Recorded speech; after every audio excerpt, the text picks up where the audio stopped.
So, I'll just start by reminding you a bit where we were last time. So, if after some introductory words about sort of quantization of gauge systems and what are the problems associated with that, which is either you have to choose between gauge invariance and Lorentz invariance, or you can have somehow both, but then you get negative norms.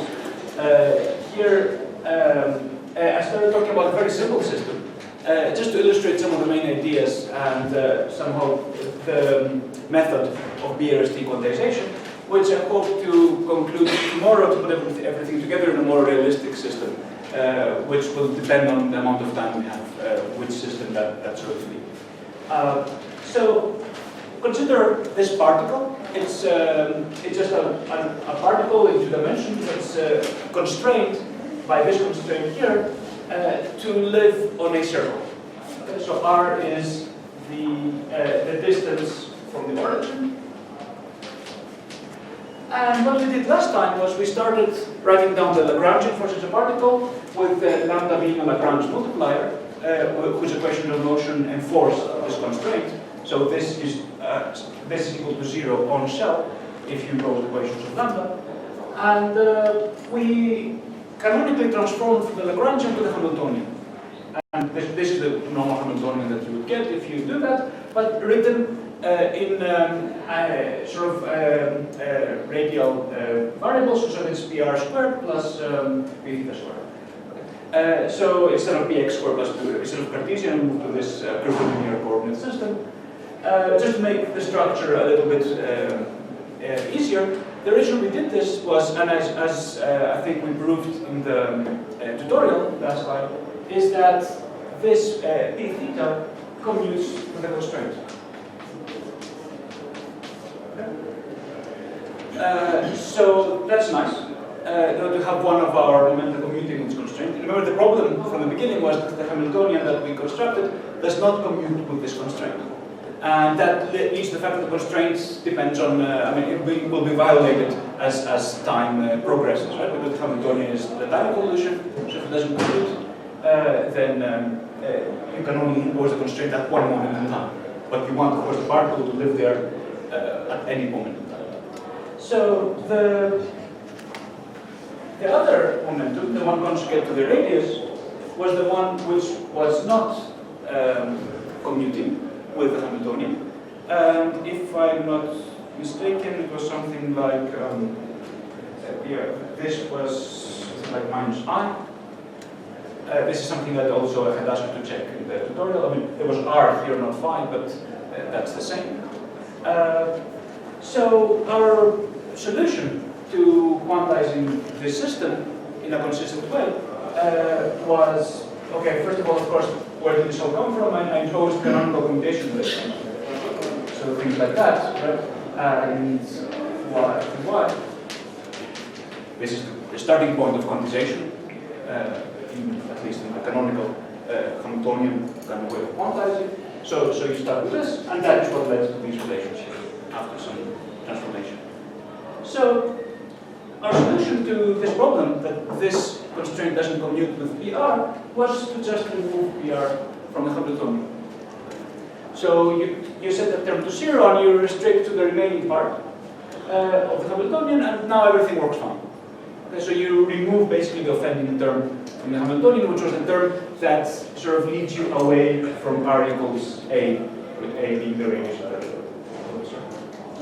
But of course that feels slightly unsatisfactory. So today I'm going to continue with 2 things. The first one is to show that this constraint can actually be thought of as introducing some kind of gauge invariance in our system. So because the whole point of this model is, of course, that we're trying to do something which is analogous to quantization of, let's say, QED, where you have gauge invariance from the first place. Here we don't. But so now we're going to introduce some gauge invariance, semi-artificially, but hopefully it will give a better understanding of what this constraint is about. So what do we do now? The the last thing I had, let's see. Yeah, I think that was fine. The last thing I said last time was that, well, since now we,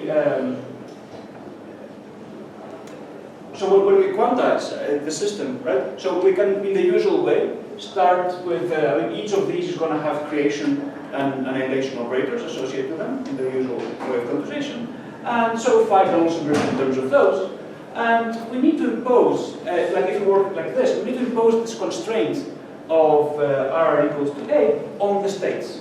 And that was what I kind of finished by writing, that phi on our size, on the states we create. So this is a state that's created from some vacuum that using the creation annihilation operators that are in these x's and y's, or thetas and r's.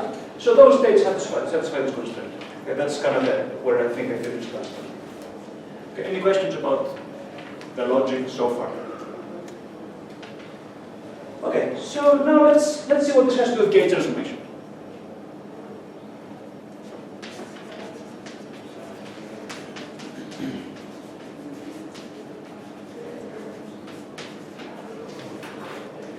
So let's write a gauge transformation matrix, which is not really a matrix in this case, but it is going to be e to the minus I f of t times the constraint phi. And the goal is to show that this generates something called a gauge transformation. Okay, that we're going to call a gauge transformation when acting on our system. So how do so what does that mean? Okay, so thinking about this, like this phi, the only thing that phi does not commute with is PR.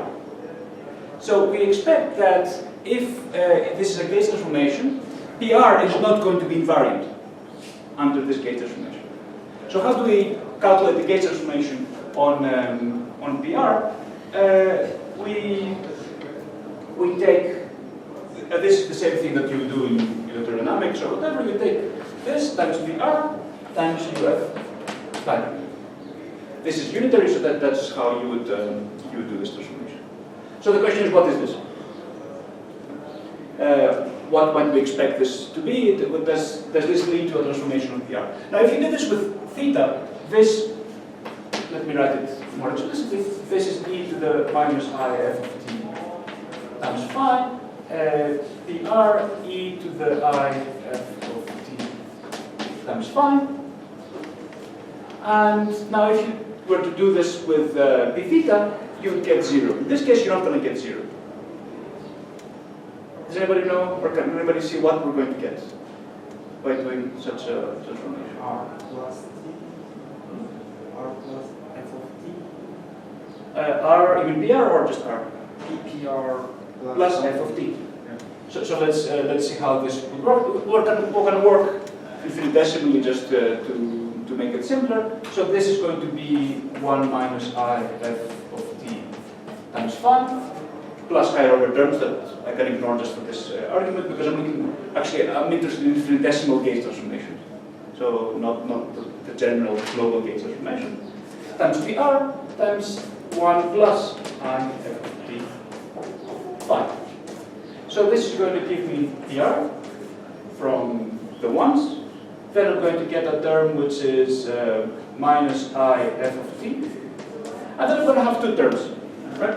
Because either I get this from phi acting on PR, so that's phi on PR, or I get it from PR on phi, but of course with a minus sign, right? So to this order, this is what we get. But now we know what to do with this, right? So this is equal to PR minus I. This is just a commutator that's written there. But it's actually minus the commutator, so I can write, I guess, okay, let's do it in one more step, it's fine. So this is going to be phi, well, let's put a plus, okay, PR phi. And that is equal to minus I as I've shown there, so this is equal to PR plus f of t. Okay. So what we've done is by acting with the constraint in this way, in this funny way, we've managed to do a gauge transformation of PR. At this stage, of course, we have no reason to call this necessarily a gauge transformation, but it will become one when we impose that our Lagrangian is invariant under such a transformation. So at this stage, it's only one calculation on PR, but once you impose that such a symmetry should exist for a Lagrangian, then you actually do have a gauge transformation. So what do we do to show this? That we can write this as this Hamiltonian here, we can write it in a way that is explicitly invariant under this transformation here. So our transformation is going to be just this, that this was the global way of seeing it coming from the constraint, but we're going to focus on the infinitesimal version. So I'm going to write it as delta PR equals f of t. Okay. So this is a gauge transformation that I want to have. But just saying it doesn't make it a gauge transformation. We have to actually write down a Lagrangian that has this as a symmetry to say that it's gauge invariant. So the easiest way to see this is to go to something called a first order form of L of Lagrangian, which is basically you write the Lagrangian as Pi q dot I minus the Hamiltonian, which depends on q. So it's a bit of a hybrid thing because this contains momenta, but it also contains q dots. So it's something that's neither the usual Lagrangian, which doesn't have momenta, but neither the usual Hamiltonian, which only has momenta and coordinates. So this has a bit of both. It's completely equivalent. All these are transforms of each other, but different things are more easily visible in different formulations. So let's go to this. So we're starting from this Hamiltonian.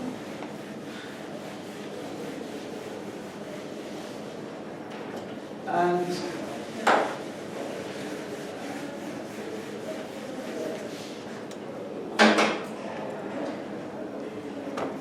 what we're going to get is something like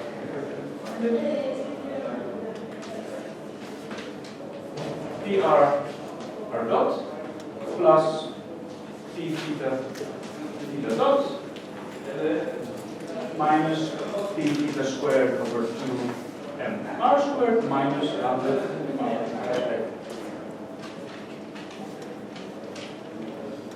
So this is what we call the first order form of the Lagrangian. So it's not second order in derivatives, it's first order in derivatives. Normally Lagrangians are second order in the kinetic terms, are second order in the derivatives. Right? It's q dot squared. But in this case, we work in a first order form. We're going to go back to normal things in a second, but this is just the easiest way to show the case of that.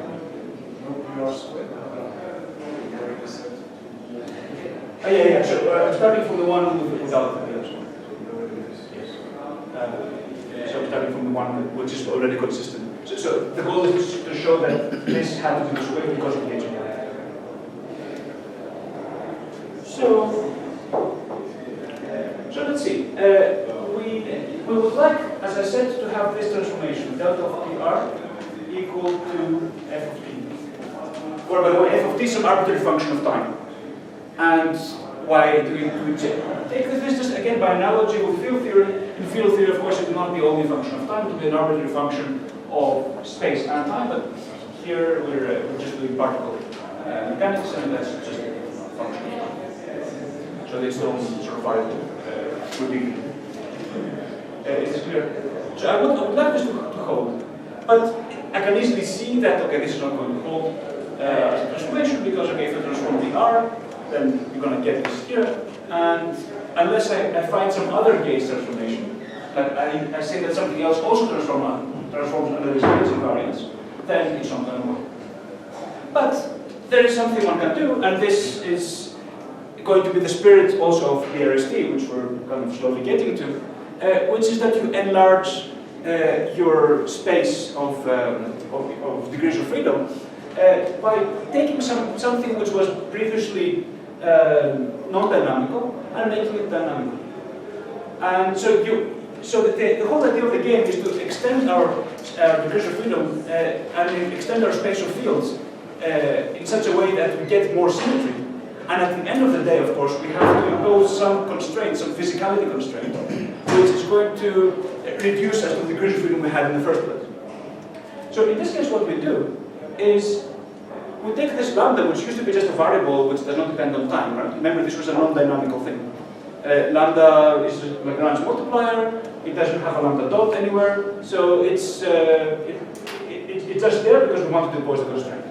But now let's take it, and so let's take the Lagrange multiplier of the constraint. This is going to be a general feature also in BRST. But if you write a constraint, which in a Gates theory is going to be the Gates fixing term, take this and promote it to an actual dynamical field, which means it can be a function of time. And which also means that you can give it arbitrarily, it's up to you, but you can give it a Gates transformation. So you can say that under this symmetry here, it will also transform. And it transform in a very particular way, which again is going to be quite generic.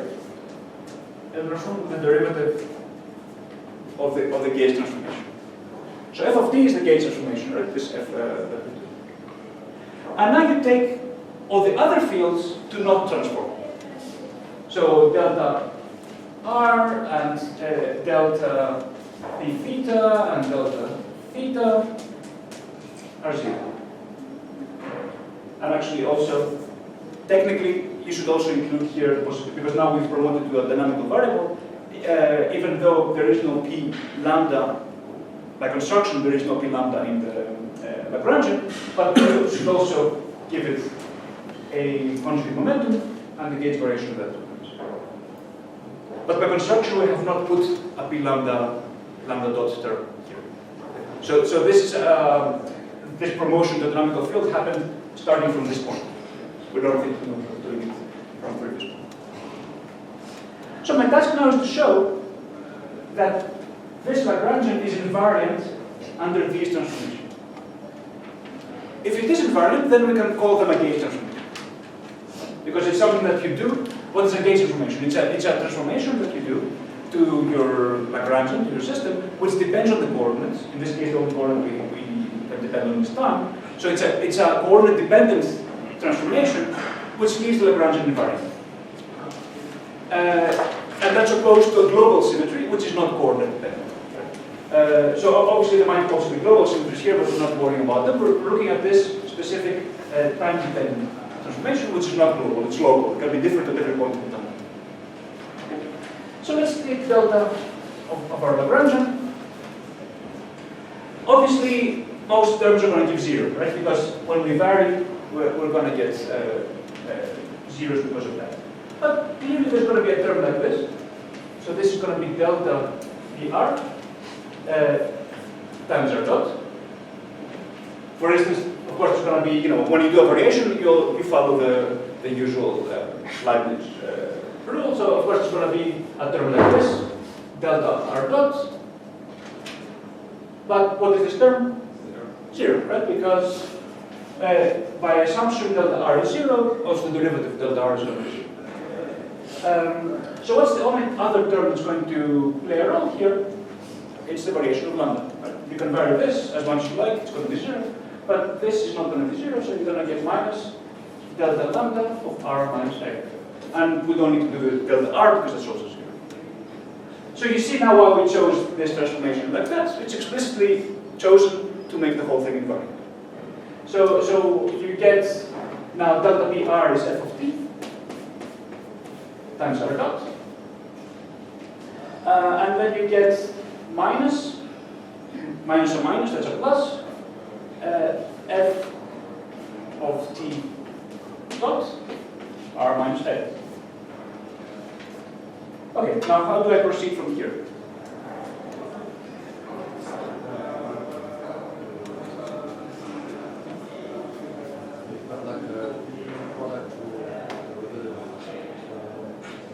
So this is a derivative of the total derivative. It looks like? It looks like the total derivative of ft plus 1. Precisely. So, in other words, I'm going to do partial integration. So I'm going to write this as a total derivative minus the derivative active on this. I think that's what you're suggesting. So let's do that. I can write this as f. Actually, let's see which one should I partially integrate better. Yeah, actually, let's partially integrate this term. So this is f of this is f of t times r dot. So I can write that as the derivative.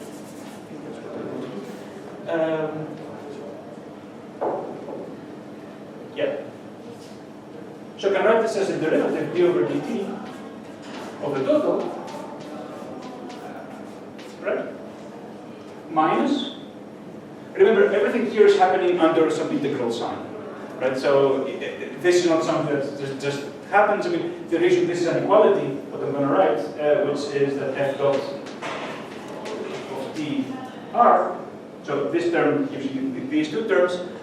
What this means is that this is an integral with respect to time, because this is not this, but this is part of the action. So there's an action which is the integral of the Lagrangian with respect to time. So if you have an integral with respect to time, you can always do this, right? You can always change the derivatives, write it as a total derivative minus the derivative hitting the other part of the function. And then plus f dot t r minus a. And so you see that there are some cancellations here. And in the end, we can write the whole thing as a total derivative d over dt of, let's see how it looks, yes, f of t.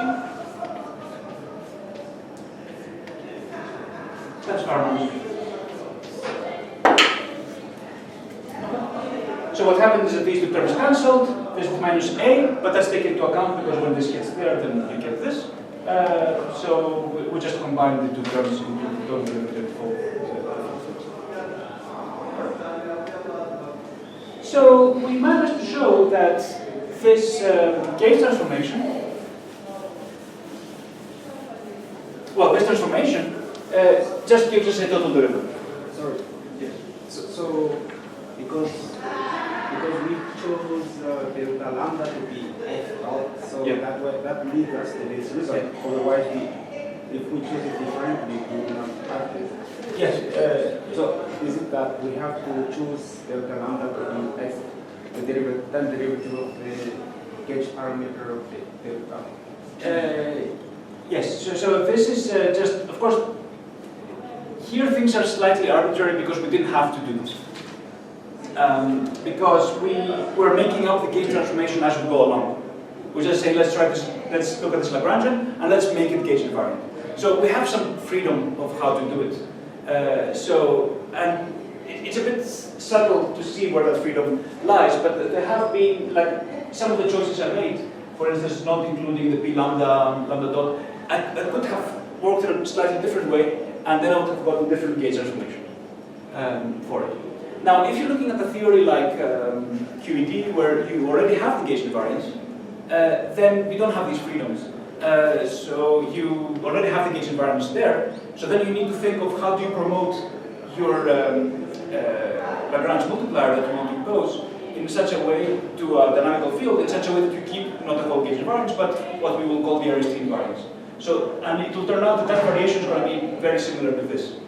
So this is why we're doing it in this simple way. So you could have done slightly more general things, actually, at this stage. Because the system is so simple that, you have a bit more freedom than you would. But in normal BRST quantization of systems that already have gauge invariance, you have very little freedom. I mean, the variation of your Lagrange multiplier has to be this. The derivative of the gauge parameter. And we're going to see examples of that next time. Probably I won't get there today. Okay, so saying that's a total derivative shows that we have gauge invariance.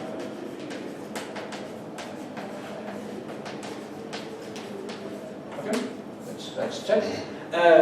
With the usual caveats that, things fall off at the boundaries of space, or in this case of plus or minus t equals plus or minus infinity, and so on. So you always have some caveats associated to this because it's a boundary term. So you have to make sure that the boundary is actually. But so we found a Lagrangian that's gauge invariant.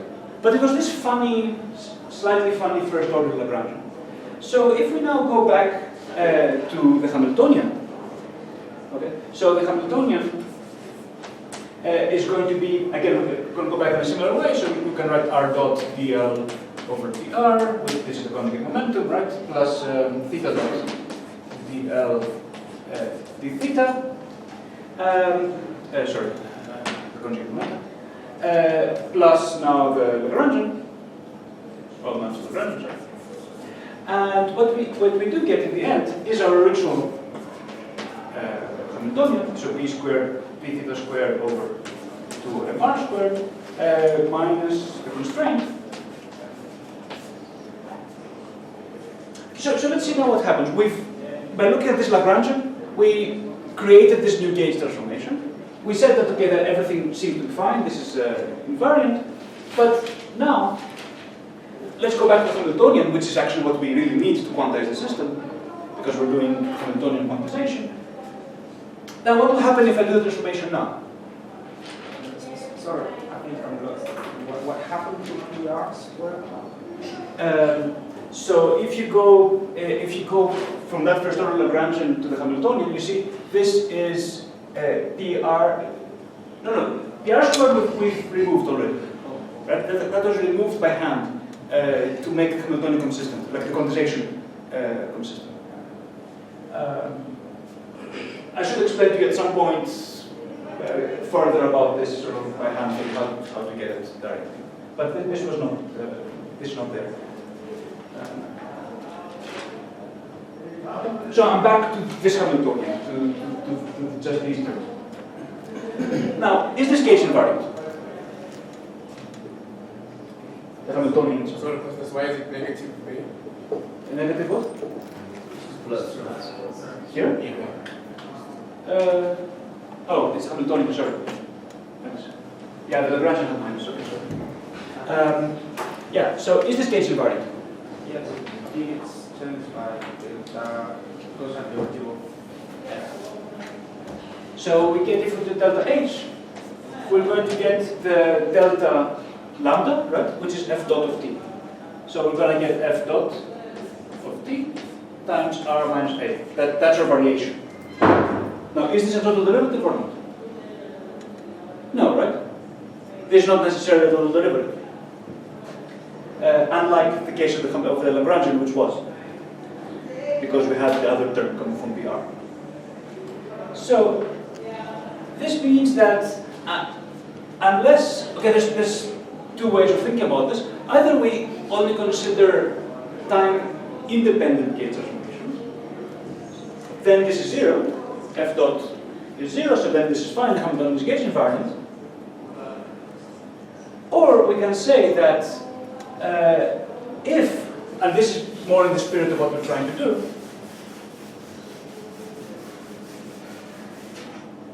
if we restrict to states that satisfy the constraint, then this is 0 and this is gauge invariant. So turn it around, say that if we want gauge invariance, so if we want this to be 0, then our states, okay, so have to satisfy that r minus a is 0. So the states this is acting on have to have that condition, and so basically it's gauge invariant by if we impose the condition that phi on our states is 0. So gauge invariance implies this.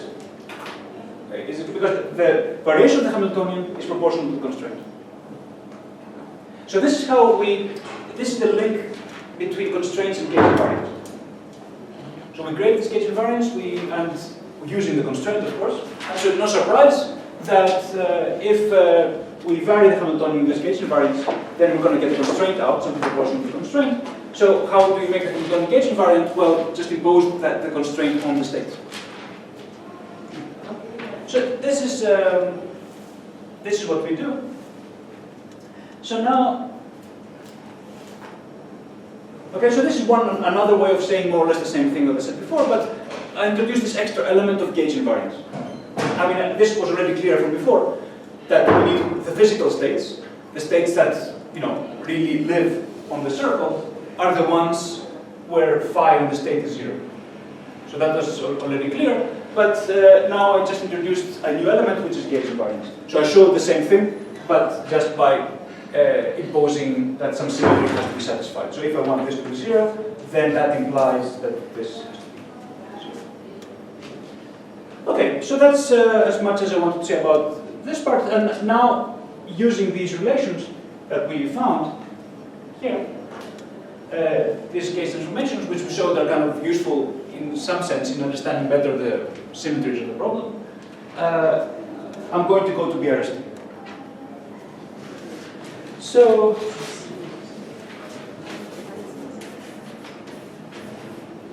BRST stands for Becky, Rua, Stora, and Titan.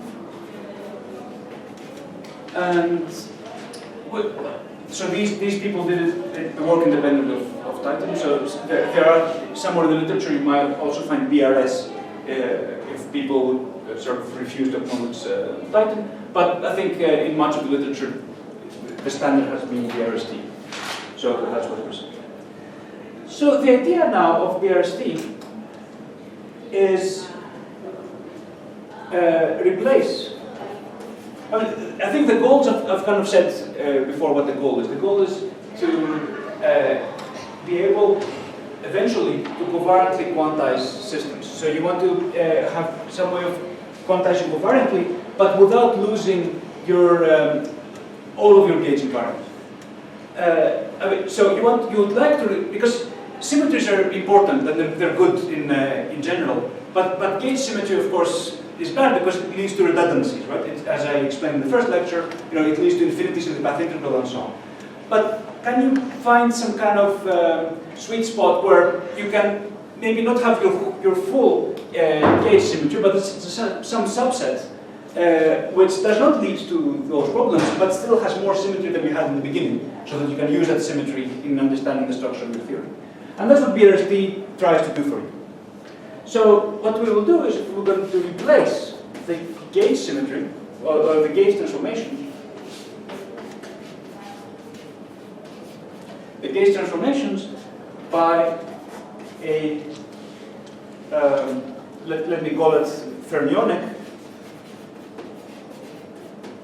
variation, which I will explain.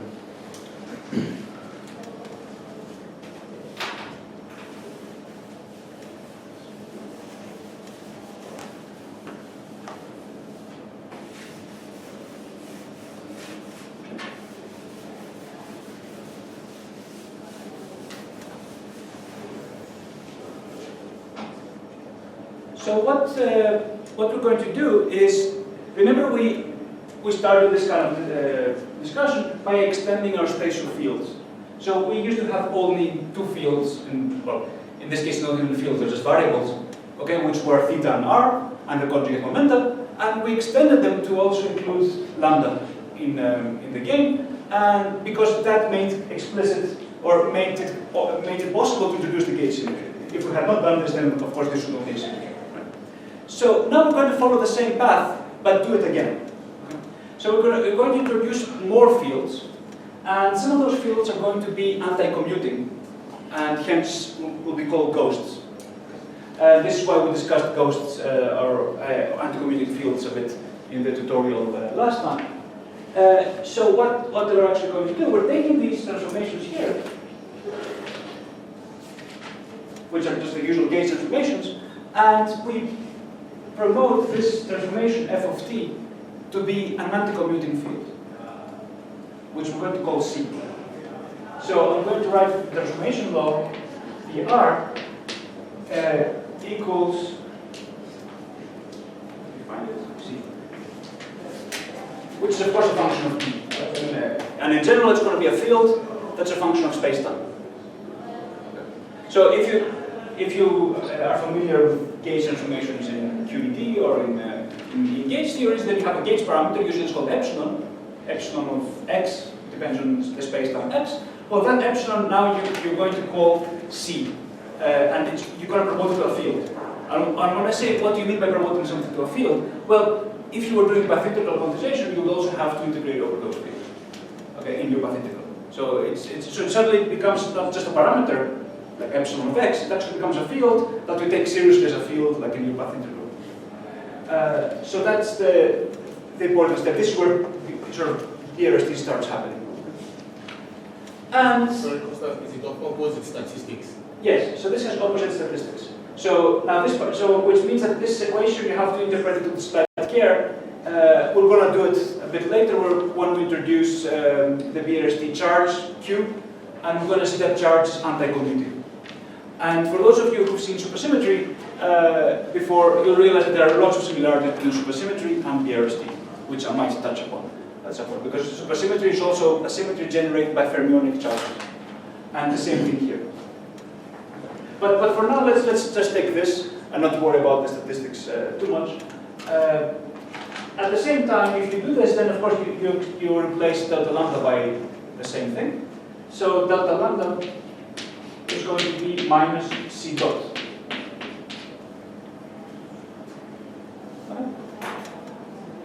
And all the rest are going to be zero. Okay, so delta P or delta R, delta P theta, right? Delta theta, delta P lambda are going to stay zero.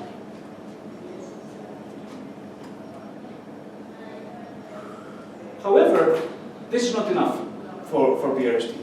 Because I said we're going to extend our fields further than just making lambda field dependent. So the next thing we're going to do is we're going to have a new, well, we have to figure out some conditions, and the variation, now because now we introduced this ghost. So the question is, what is the variation of the ghost? Okay, and that ends up also being zero. But you also introduce new fields.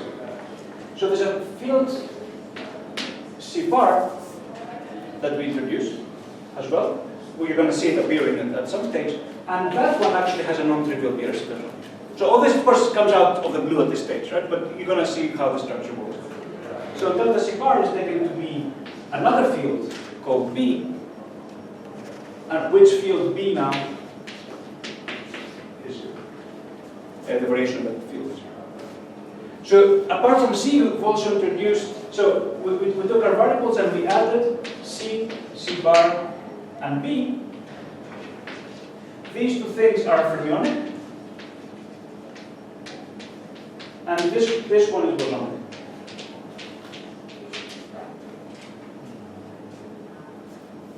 So C bar is an anti-ghost. Yeah, it's an anti-ghost.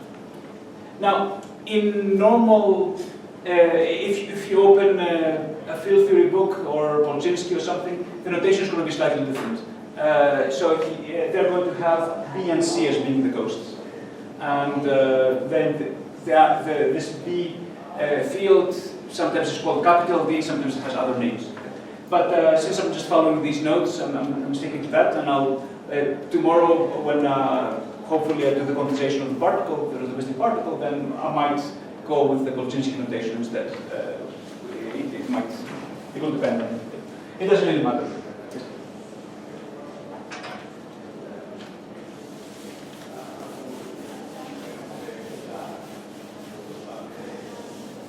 Okay. I think these are all the variations. Hope I haven't forgotten anything. And now the important thing about this, and the reason we imposed it, and the reason it's fermionic, essentially, is that, and we're going to check this now, for all of these variations, we have a delta squared is 0. So if you vary twice on a field, you're going to get 0. This is the new thing. I mean, this is actually the whole reason we're doing everything like that. Because If you do a gauge transformation, you take a field and you do the field plus delta of the field. Of course, the square of that is not 0. Right? I mean, you can keep doing gauge transformations as much as you like. BRST transformations can only hit once. So let's check this with some of the non-trivial cases. For instance, let's take delta PR, or delta square PR. That's delta of delta PR, right? Which is delta of C, which is 0. Same thing for delta lambda, right? Delta squared is going to give us delta of C dot, but delta of C, that's going to be delta of C dot, and that's also 0. Let's look at delta of C bar. That is equal to delta squared. That is equal to delta of B, and that is also 0. So we can easily see that this transformation is, in a sense, fermionic. Well, it is fermionic because it takes us a boson to a fermion. But you can also see that it actually is nilpotent, as you say. So it can only hit once. If you hit twice, you get 0. This part, although at this stage maybe doesn't seem that important or interesting, this is what actually gives all the power to the BRST method. Through something which I might mention, not today, but tomorrow, called cohomology, which is a way of classifying states whenever you have an operator which squares to 0. But for now, let's say what we actually want to do to our Lagrangian. So let's take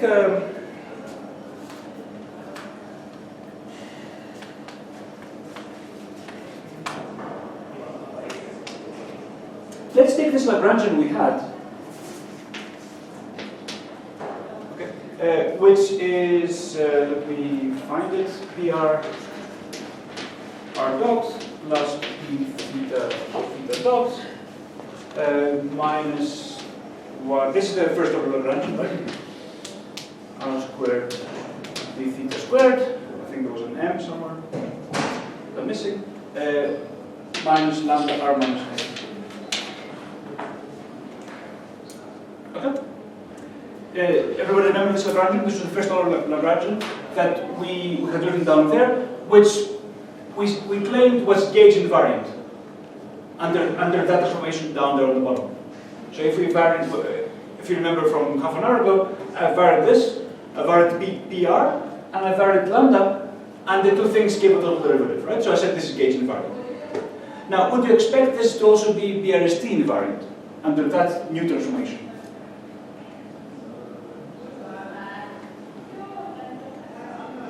Some people are not. Is there going to be any structural difference between the gauge transformation and the BRST transformation?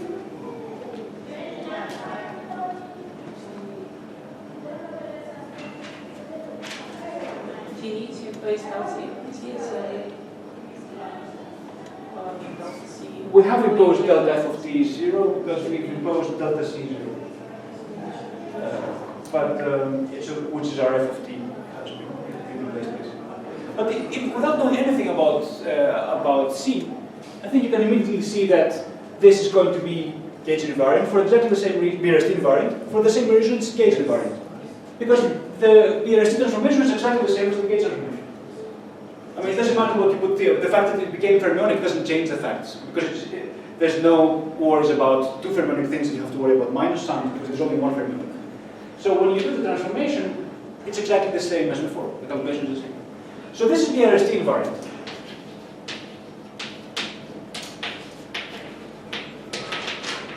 Okay.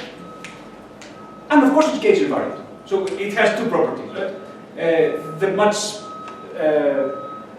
stronger in a sense property of gauge invariance, you could say, because gauge invariance does not have this somehow simplification that delta squared is 0. So, but it also has the property of BRST invariant. Yes. Sorry, I think we started from building up our gauge transformation. Mm-hmm. Then from that we promoted the the parameter to be fermionic, and so that it becomes some kind of BRST transformation. So automatically, if it is, because we started with this model, so I think automatically, because we change the gauge transformation in such a way that it becomes a BRST transformation, is it not always that, because of that procedure, that our Lagrangian is always BRST invariant? Yeah, exactly. So whenever you have a gauge invariant Lagrangian, you can follow this procedure and get a BRST invariant Lagrangian. Automatically. You don't have to do anything, you just promote your gauge parameter to a fermionic field. But the thing is, we haven't actually done anything yet. I mean, this is the trivial statement, yes? I just wanted to ask if is there a condition, separate condition for that Lagrangian BRST invariant? I'm thinking where you have Grassmann objects. Is the condition separate? Yes, I'm thinking where you have Grassmann objects, will that still be BRST invariant? Yeah, because the goal is just that you want the variation to be zero. Right? So you want to vary the Lagrange with respect to these information, and you want to get it to zero, well, or a total derivative. And that is true whether your parameter is fermionic or bosonic. Okay, that doesn't change the logic of the symmetry. The same thing like when you do supersymmetry and you want to see supersymmetry variations of a Lagrangian. Again, you have a fermionic transformation parameter, and that's okay. Your goal is still to get it to be zero. Of course, there's a. If you want to be more precise, you should think a little bit harder about the BRST variation parameter, so that you can make every variation bosonic by taking your variation parameter times the field, and that gives you a bosonic variation. So you can always do that. So I'm being a bit sloppy here by not doing it in that way. So actually, every variation, even in supersymmetry, your variation can actually be made bosonic by multiplying with the generator times the parameter. Yes? So is it always the first time we get the BRST transformation that we set up first our gauge transformation and then we promote things to be... Yes, and what you always do is you promote your gauge transformation parameter to a ghost, to C. So that's always the way to do BRST transformation. Yes, that's very generic. But okay, we're not done, right? I mean, although I should be done in like 2 or 3 minutes, but let me give somehow the punchline of this discussion, which is, okay, I have this gauge symmetry, but now I want to break it. Now, why I would like to do that is not very clear here, because why would I break a symmetry if it doesn't sort of annoy me in any way? But if you want to look at a more complicated model like QED or non-abelian gauge theories, of course you have to break the gauge symmetry at some point. I mean, you have to gauge fix. You have to choose a gauge. So you're forced to do it. So you're forced to add the gauge fixing term to this. But now comes the question, can I gauge fix this Lagrangian but without breaking BRST? That's where the two things start separating, right? That's why we're doing this. Because of course, when you impose gauge fixing, you also break BRST, then, okay, then why did you do it? Because so far it's the same thing, right? Just with the fermionic parameter. But now we can actually make good use of the fermionic parameter and make good use of this by saying that, well, I can actually add something to the Lagrangian. Like anytime I add something to the Lagrangian, which is delta of anything, would the Lagrangian be BRST invariant? Yes, right? Because delta square is 0. So if I do delta on the Lagrangian, this term, however complicated it is, it's going to give me 0. That's the smart thing about BRST.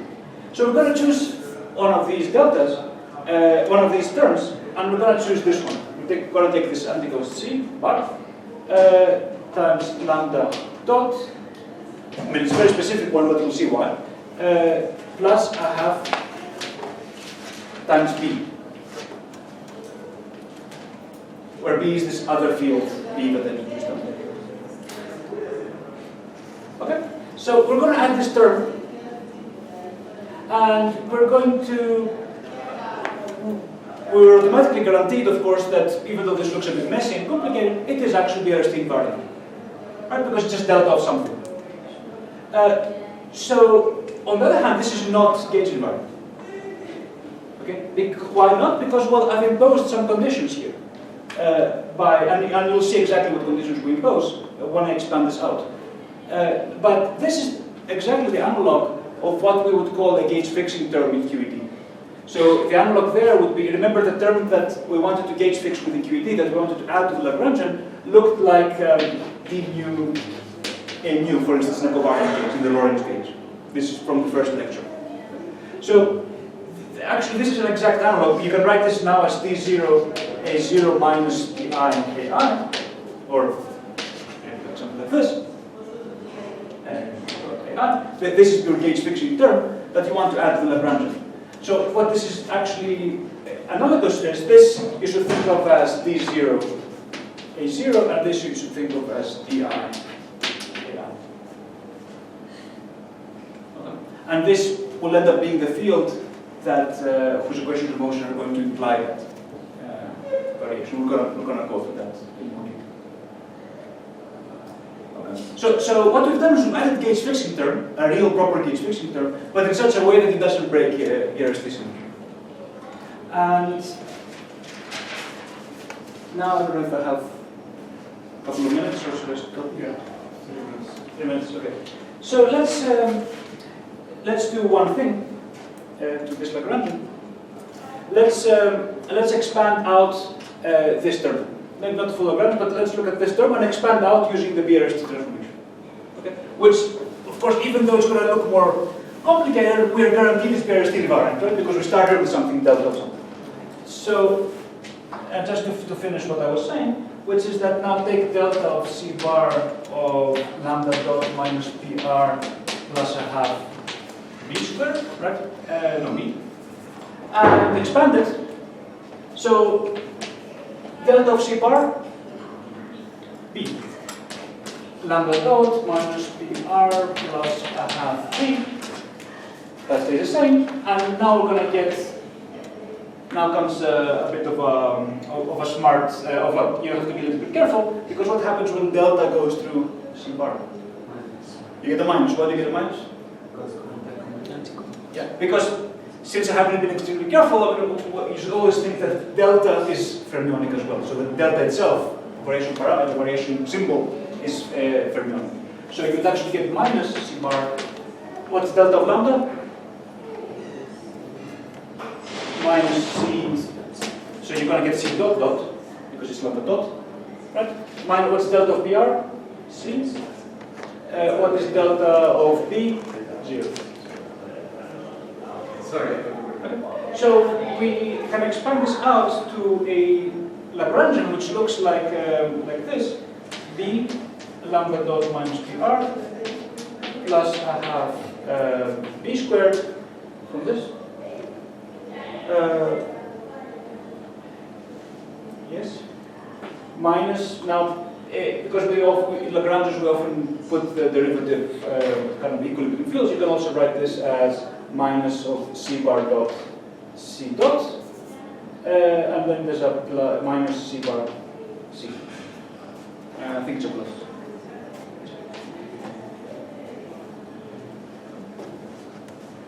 So now finally, when we have the option to integrate out this field B. Right? We don't have to do this, but this will clearly show something. Because what is the equation of motion of B? The equation of motion of B is that lambda dot minus PR, right from there, var B, plus B is 0. So B is some auxiliary field that doesn't have dynamics of its own. You can integrate it out by this procedure, because B is equal to something, so you can replace B back here, and you can get a Lagrangian that is minus half lambda dot minus PR squared minus C bar dot C dot plus C bar C. if you believed the statement I made up here, that, well, now I just deleted it, but the one that this was d0 of a0 and this was di of ai, which we're going to see if we look at QED, then this is the gauge fixing term. Okay, so we explicitly include the gauge fixing term in the Lagrangian. That's how you know that the gauge cylinder is broken. Okay, I'm out of time. But I'm basically done with this simple example. I'll wrap up a little bit next time, tomorrow, to clarify a few things. And then I'll continue either with doing the same thing in QED, or doing the same thing in the particle, or both, I mean, depending on like quantizing the relativistic particle. I'll decide, because probably I don't have time to do both. But at least I'll apply this tomorrow to a specific problem, so you can start seeing the reason for doing it. Okay, because again, so far, for this case, there was no actual reason to go to BRST. But as I've been trying to emphasize, for more complicated systems, this helps a lot to understand your physics, the physics of your problem. So, thanks.